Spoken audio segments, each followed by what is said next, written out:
A paz do Senhor, meu querido e minha querida, tudo bem com você? Estou eu mais um dia, Pastor Herman, entendeu?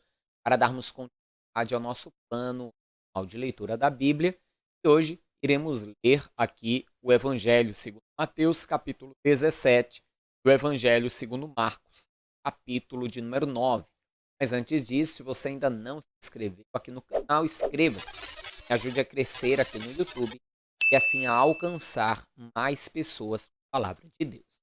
Me ajuda muito também você compartilhar esse vídeo e já curti-lo. O vídeo terá um alcance maior, terá mais engajamento e, mais uma vez, você me ajuda assim a levar a palavra de Deus ainda mais longe.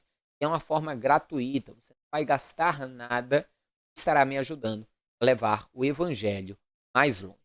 Inclusive você que recebeu o link desse vídeo compartilhado por alguém e ainda não assistiu os vídeos anteriores, é importante que você faça isso, é importante que você assista aí desde o vídeo de número 1.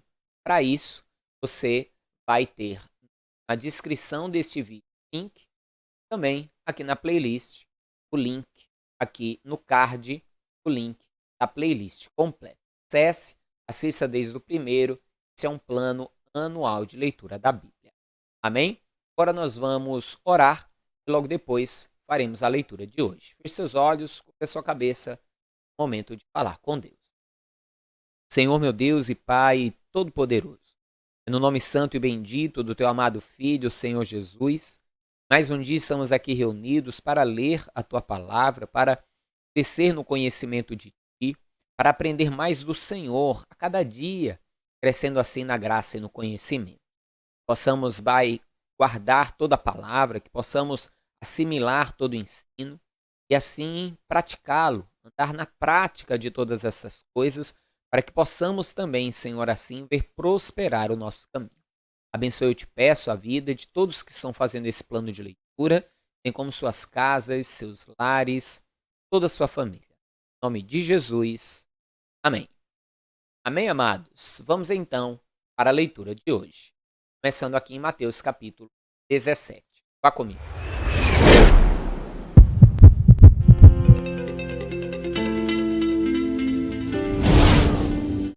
Seis dias depois, tomou Jesus consigo a Pedro, a Tiago e a João, seu irmão, e os conduziu em particular a um alto monte. E transfigurou-se diante deles, e o seu rosto resplandeceu como o sol, e as suas vestes se tornaram brancas como a luz. E é justamente o fato quando Jesus se transfigurou, né, o monte da transfiguração. Nós lemos isso também em Lucas capítulo 9, e ali eu fiz uma breve explicação, até porque existem aí algumas possibilidades para o fato aqui da transfiguração, mas nós não podemos afirmar de forma enfática o motivo pelo qual Jesus se transfigurou.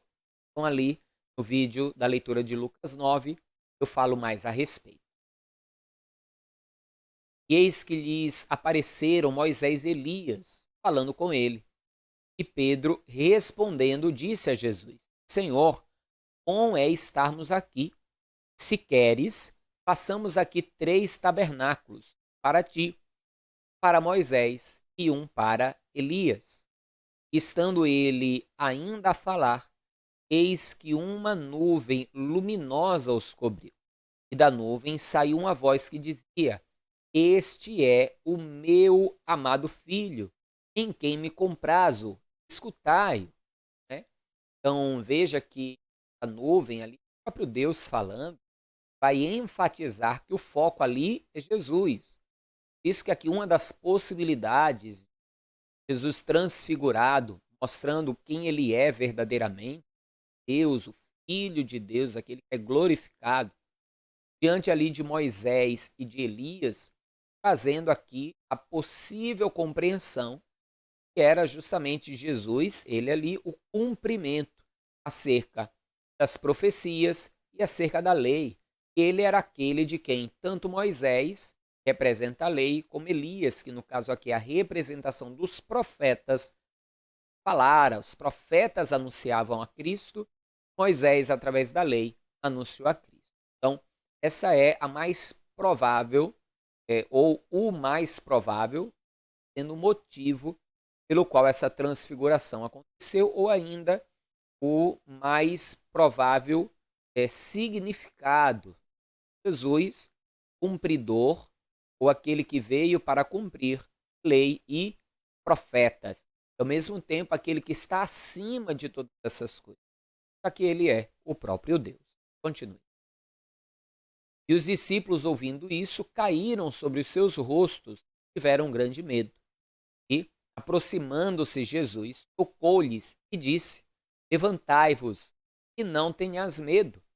E, erguendo eles os olhos, ninguém viram, senão unicamente a Jesus. E, descendo eles do monte, Jesus lhes ordenou, dizendo: A ninguém conteis a visão, até que o Filho do Homem seja ressuscitado dentre os mortos. E os seus discípulos o interrogavam, dizendo: Por que dizem então os escribas que é mister que Elias venha primeiro? E Jesus respondendo disse-lhes: Verdade, Elias virá primeiro e restaurará todas as coisas. Mas digo-vos que Elias já veio e não conheceram, mas fizeram-lhe tudo o que quiseram. Assim farão eles também padecer o Filho do Homem. Aqui nesse contexto, ele que veio no espírito de Elias, preparando o caminho do Senhor, foi justamente João Batista, e acabou sendo morto aí, degolado. Jesus diz: assim também farão com o Filho do Homem, porque também ele vai ser morto, não degolado, mas crucificado, mas também será morto. Não creram, não deram o valor devido a João Batista, também não dariam para ele. Então entenderam os discípulos que lhes falara de João o Batista. Quando chegaram à multidão, aproximou-se um homem, pondo-se de joelhos diante dele e dizendo: Senhor, tem misericórdia de meu filho, que é lunático, sofre muito, pois muitas vezes cai no fogo e muitas vezes na água. E trouxe-o aos teus discípulos e não puderam curá-lo. Jesus respondendo disse: Ó geração incrédula e perversa, até quando estarei eu convosco? E até quando vos sofrerei? Trazei-mo aqui. Você vai lembrar que nós lemos este milagre também, justamente ali em Lucas. E eu disse que na próxima vez que lêssemos, nós iríamos explicar algumas coisas. Na verdade, está no finalzinho aqui desse milagre, algo muito interessante. E repreendeu Jesus o demônio que saiu dele. Desde aquela hora o menino sarou. Então os discípulos, aproximando-se de Jesus em particular, disseram: Por que não podemos nós expulsá-lo? Veja, Jesus tinha subido para o monte, Pedro, Tiago e João, enquanto a transfiguração acontecia lá, aqui embaixo estava acontecendo essa questão. Alguns escribas, os fariseus, até debatendo, discutindo ali com os discípulos. Chega esse pai com o filho endemoniado, parecia uma epilepsia, ele caía de um lado, caía do outro, e eles vão tentar expulsar o demônio, ou em algumas traduções diz vão tentar curá-lo. Talvez até uma das questões tenha sido essa, eles não terem expulsado o demônio, mas orado a Deus para curar uma enfermidade. Não sei se foi algo semelhante. Mas a questão é que, mesmo eles, ali em Lucas 10 e em Mateus 10, mostrando que eles estavam ali acostumados já a expulsar demônios, a mandar demônios embora, a tirar demônios de pessoas, mesmo assim, eles não conseguiram expulsar esse demônio. Perguntaram a Jesus por que isso aconteceu. Então, os discípulos, aproximando-se de Jesus em particular, disseram: Por que não podemos nós expulsá-lo? Jesus lhes disse: Por causa da vossa incredulidade. Porque em verdade vos digo que se tiverdes fé, como um grão de mostarda, direis este monte: Passa daqui para acolá, que há de passar, e nada vos será impossível. Veja que a questão não é o tamanho da fé, mas a qualidade da fé. Pode ser do tamanho de um grão de mostarda, que é uma sementinha, mas se for uma fé verdadeira, uma fé de qualidade, milagres acontecem. Continue. Mas esta casta, ou seja, essa casta de demônios, não se expulsa senão por oração e jejum. Existem alguns manuscritos antigos, também do Evangelho de Mateus, e não consta esse final aqui, dizendo das castas, não sai senão com jejum e oração.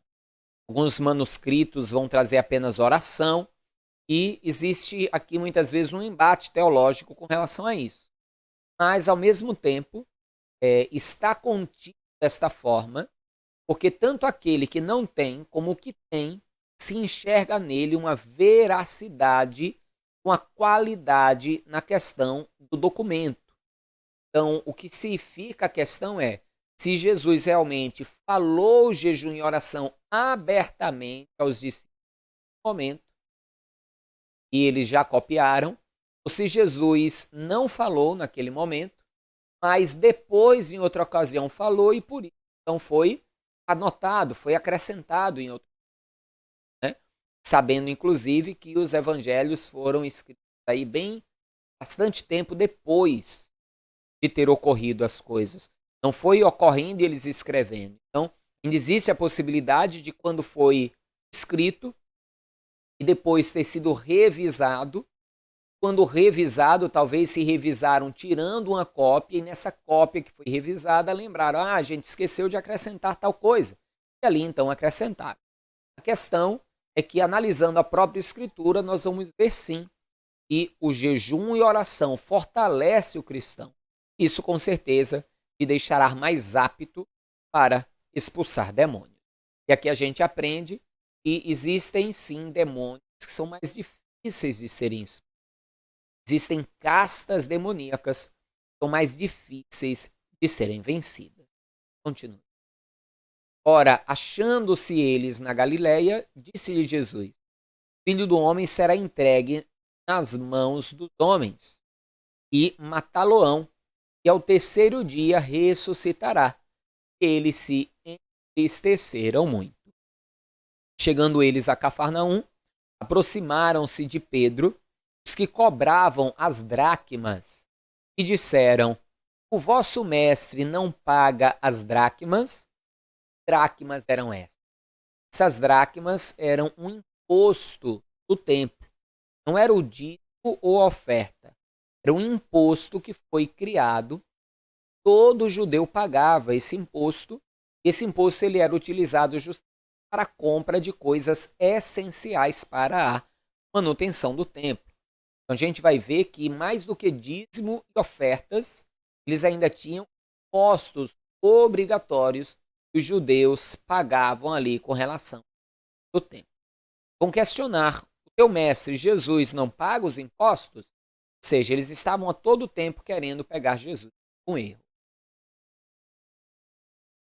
Disse ele, sim, e entrando em casa, Jesus se lhe antecipou dizendo, que te parece, Simão?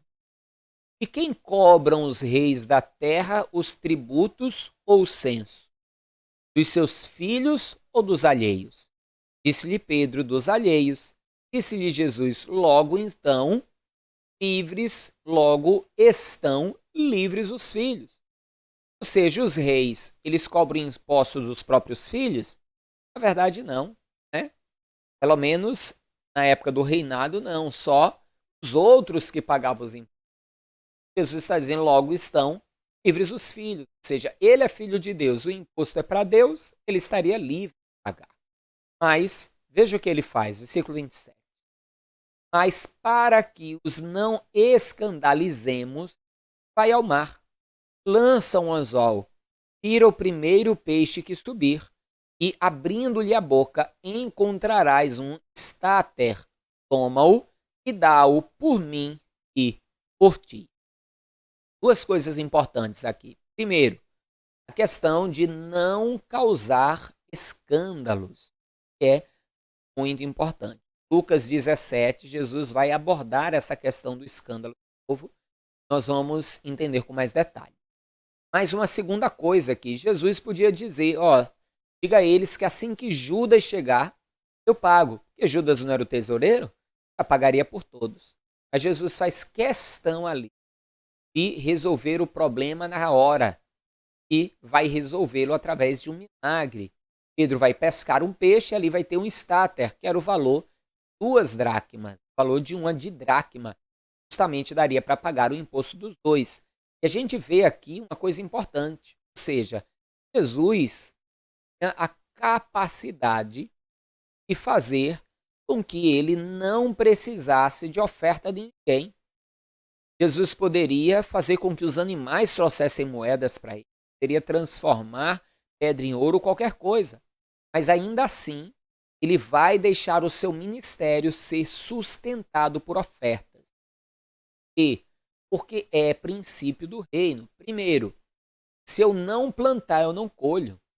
Então, eu plantando no reino, eu vou colher.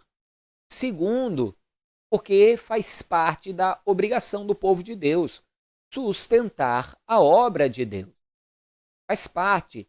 E terceiro, porque uma forma da pessoa mostrar sua fidelidade, ao mesmo tempo, é o único lugar onde Deus se permite ser provado. Quando ele diz, trazei a casa do tesouro, e se eu não abrir a janela do céu, fazei prova de mim. Por isso que é muito importante nós buscarmos sempre proporcionarmos sustento da casa de Deus. Bem, nós vamos agora então para o Evangelho segundo Marcos, capítulo 9. Vai comigo.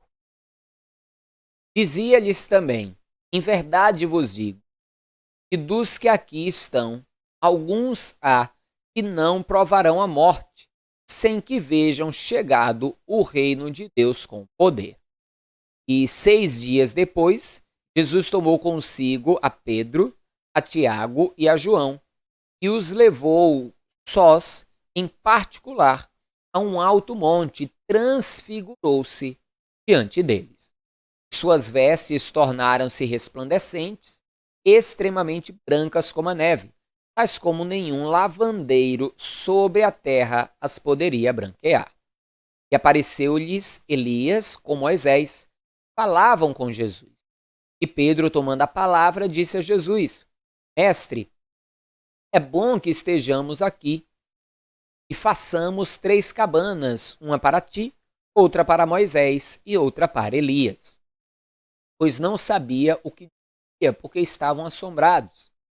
E desceu uma nuvem que os cobriu com a sua sombra. E saiu da nuvem uma voz que dizia, Este é o meu filho amado, a ele ouvi.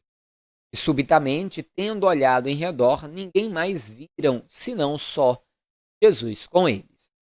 Descendo eles do monte, ordenou-lhes que a ninguém contassem o que tinham visto, até que o Filho do Homem ressuscitasse dentre os mortos.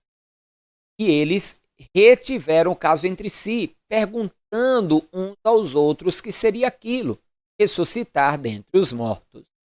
Interrogaram-no, dizendo, por que dizem os escribas que é necessário que Elias venha primeiro?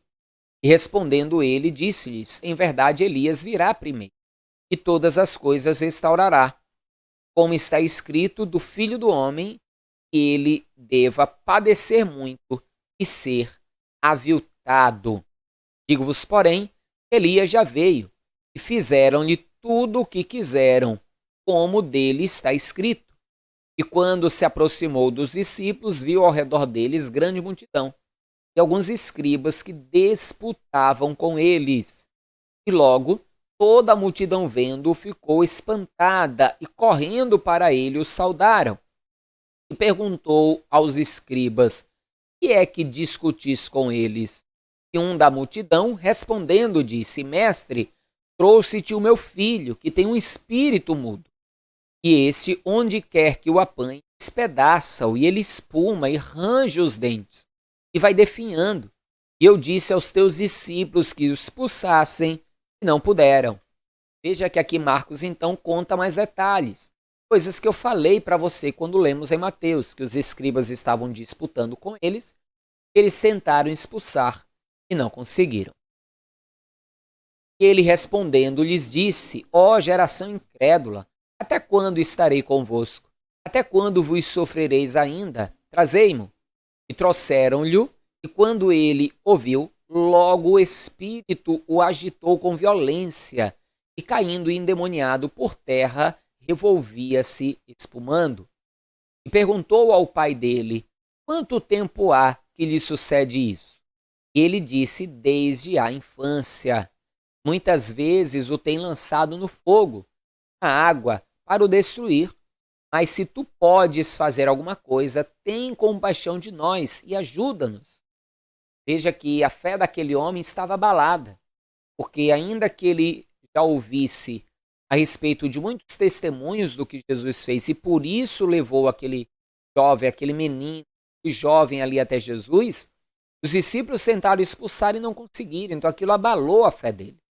Diferente do caso de Jairo, e ver o milagre da mulher de fluxo de sangue fortaleceu a fé dele. Neste caso, ver os discípulos tentarem expulsar o demônio e não conseguir, abalou a fé dele. Então ele vai dizer: se tu podes fazer alguma coisa, faz-o. Olha a resposta de Jesus. E Jesus disse-lhe: se tu podes crer, tudo é possível ao que crê. Ou seja, a questão não é se eu posso fazer, a questão é se você acredita. A questão não é se Jesus pode operar um milagre na minha vida. A questão é se eu acredito que ele pode realizar. Veja como aquele pai, desesperado, ele vai responder. E logo o pai do menino, clamando com lágrimas, disse: Eu creio, Senhor. Ajuda a minha incredulidade.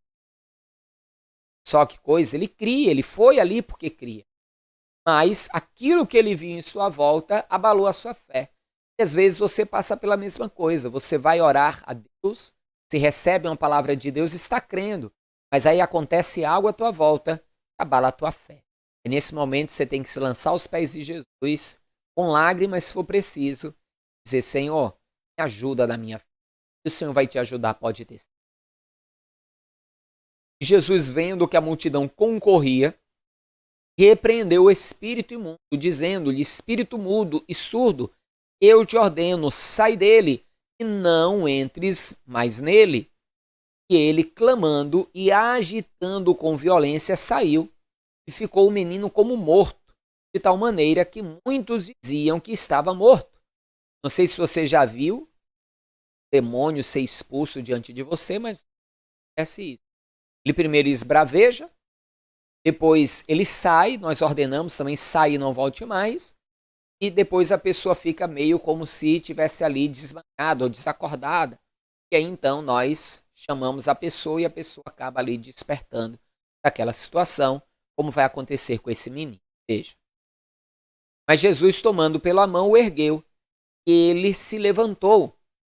Quando entrou em casa, os seus discípulos lhe perguntaram à parte: por que o não podemos nós expulsar?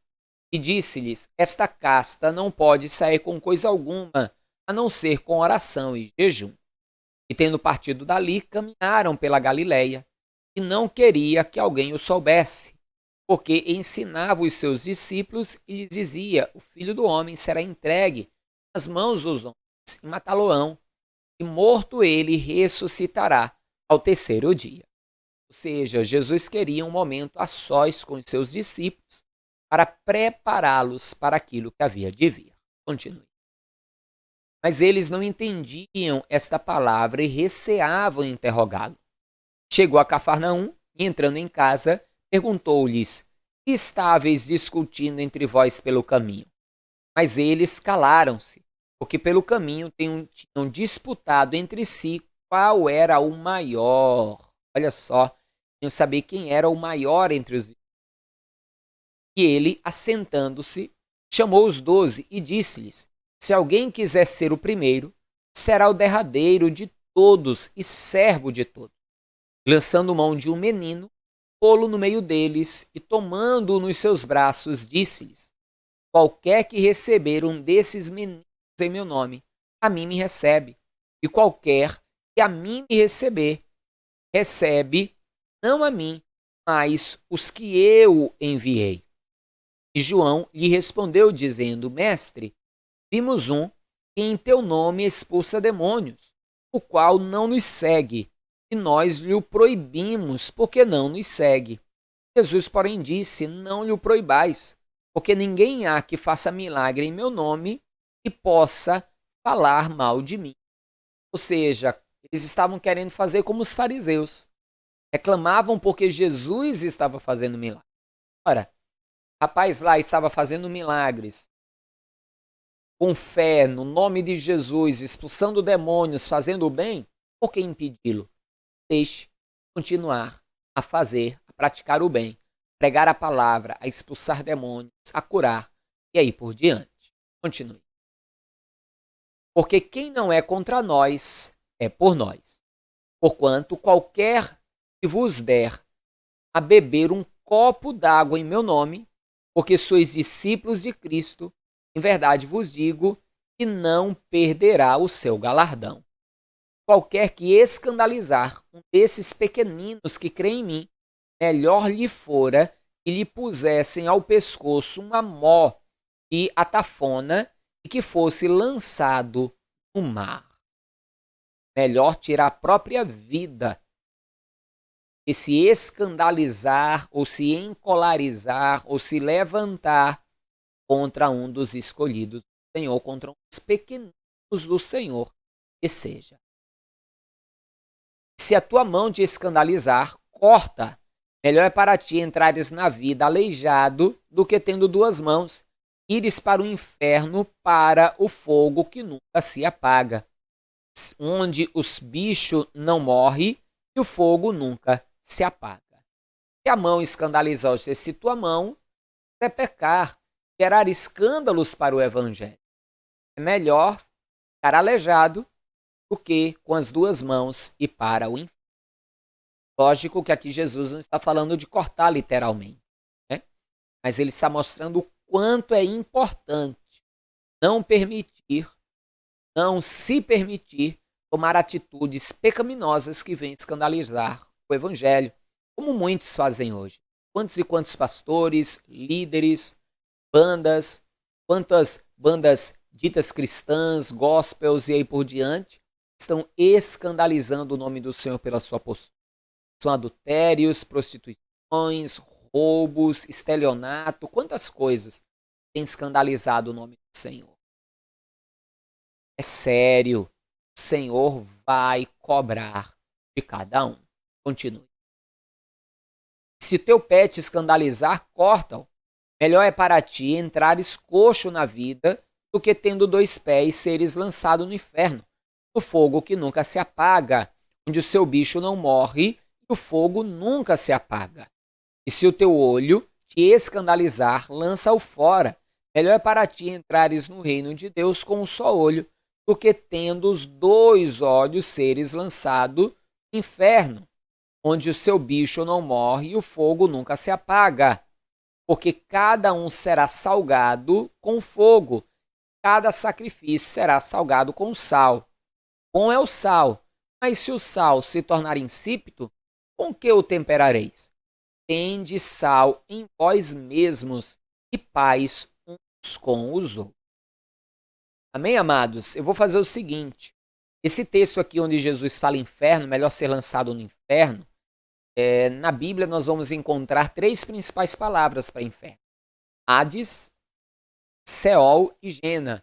Para que você possa entender um pouco mais a diferença, eu vou deixar agora no final desse vídeo afixado aí, falando justamente sobre isso, para que você possa ter um entendimento maior. Hein? Mas não esqueça, você pode mandar, deixa passar, falar logo da oferta. Não esqueça que você pode fazer aí uma oferta através do Pix para ajudar esse ministério. Também você pode aí mandar o seu pedido de oração também. Estaremos orando por você. Não esqueça também de compartilhar esse vídeo, curti-lo e ajude a levar o evangelho ainda mais. Hein? Não esqueça também de assistir aí o vídeo que eu vou deixar fixado. Forte abraço, a paz do Senhor. Até amanhã.